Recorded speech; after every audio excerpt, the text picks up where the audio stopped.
是一个原则，那个原则叫做，我这边会不会打到某些人的视线？应该还好，然后我就走来走去。要需要简报只有一个原则，那个原则叫做成功需要简单的事情重复去做。可是我们一般人往往是怎么样？一般人往往是简单的代志，林北累变者。可是呢，有没有想接下一句？有没有人想接下一句？可能太不文雅，大家都讲不出口。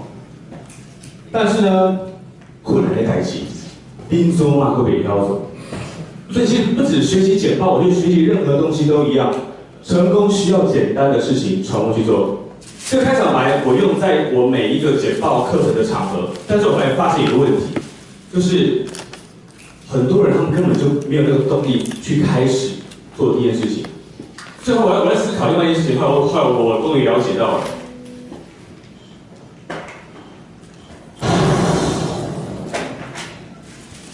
到底我们要学好一件事情的时候，或者要学习一件事情的时候，要有什么？他会体会到一件事情，那就是方法只能够帮助一个找我的人。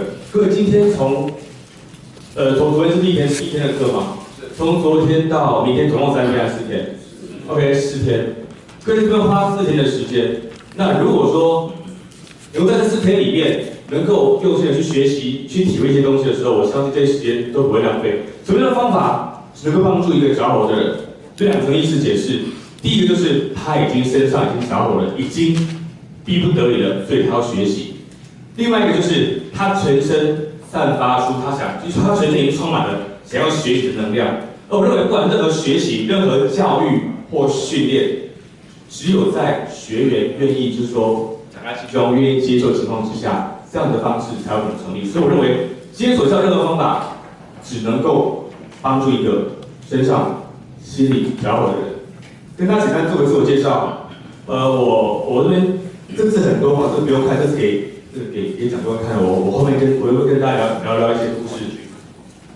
我从民国99年我调来高雄市之后，隔年面临到县市合并。县市合并之后，我换了一个新的单位，这个单位叫做高雄市政府灾害防救办公室。我从消防局去被派到那边去，那边是一个会生蜘蛛网的地方，那边是一个非常边陲的地方。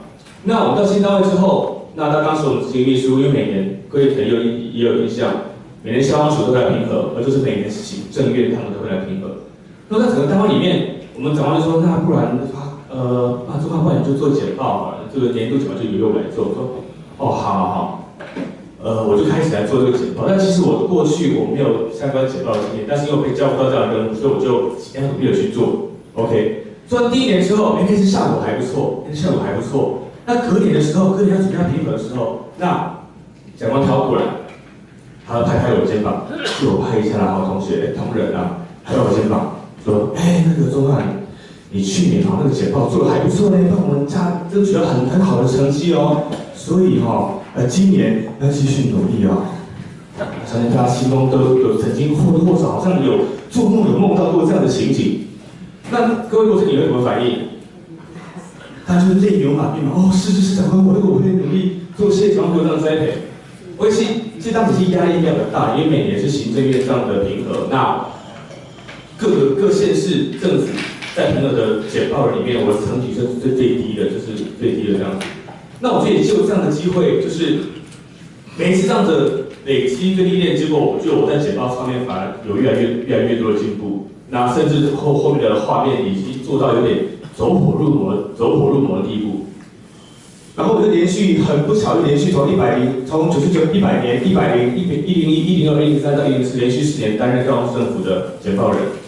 然后在前年的时候，发生了一件事情。在那之前的时候，其实我在做这个简报的时候，我内心一直有个想法，就是会觉得有点空虚。就是会觉得为什么我做的简报，它只能用来好像就是歌功颂德，还是用来就是说跟长官讲，各位长官，我们有很多成果，欢迎来看，欢迎给我们高分啊，拜托你了，有点那样的感觉。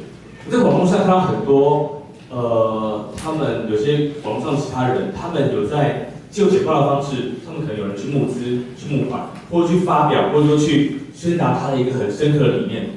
我说为什么简报只能用来做这样的事情？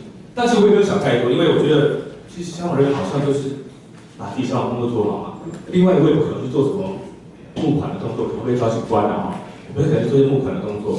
依照前年，高雄发生了一件事情，在前年的7月31号晚上23点57分的时候，高雄发生了一场全台湾史上最严重的石化气爆。我们应变中心从8月1号凌晨开设到8月15号撤除开设，转为从灾后复原重建推动委员会。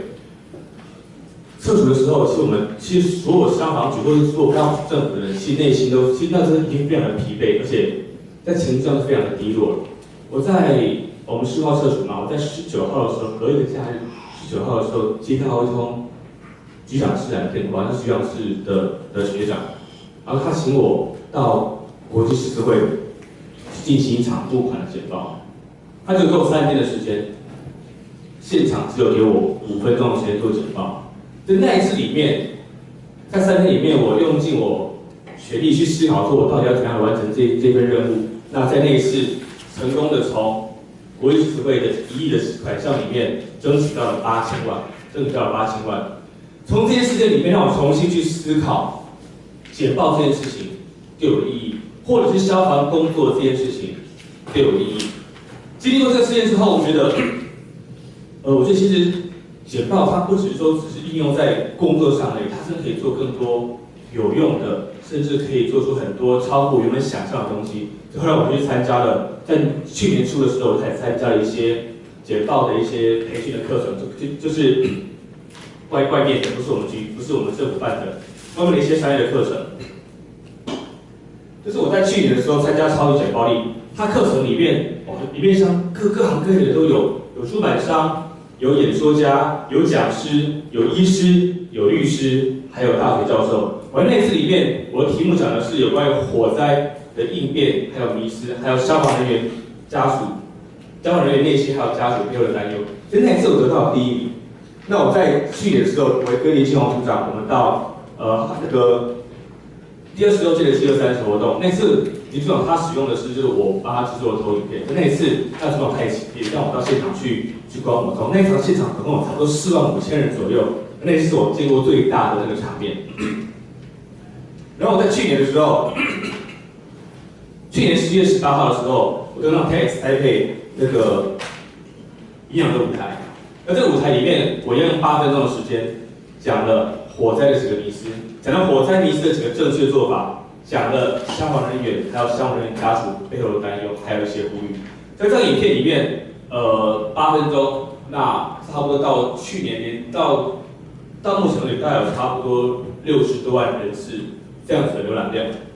OK， 对，以上是我简单的一个自我介绍。那我今天很快跟大家讲一下，我今天到底跟大家上什么。我今天课程大概会分成3个部分。第一个部分会跟大家聊到底什么是简报，第二个部分跟大家聊到底一份简报的内容跟架构是什么，第3个会跟大家聊有关投影片的设计。OK， 有没有问题？好。但是今天早上4个小时，因为我希望不要把它当做成是一个课程，因为我把它想象成当做成是一个游戏，好不好？还没睡醒吗？好吗？可以吗？好，当做这个游戏。首先我先公布今天课程的游戏规则。规则第一个，其实我们今天课程上课的方式呢，不会说只有我在台上讲4个小时，那里面我们会包括会有小组讨论，会有分组报告，还有举手抢分。好，我现在要进行第一个动作，各位，第一个我们要进行我们现场所有学员的分组。各位已经有分过组了吗？还没嘛，很好。待会我给各位30秒的时间，6个人一组，你们自己找。给各位30秒的时间，6个人一组，不要超过6个人，不要超过6个人，6个人一组。计时开始。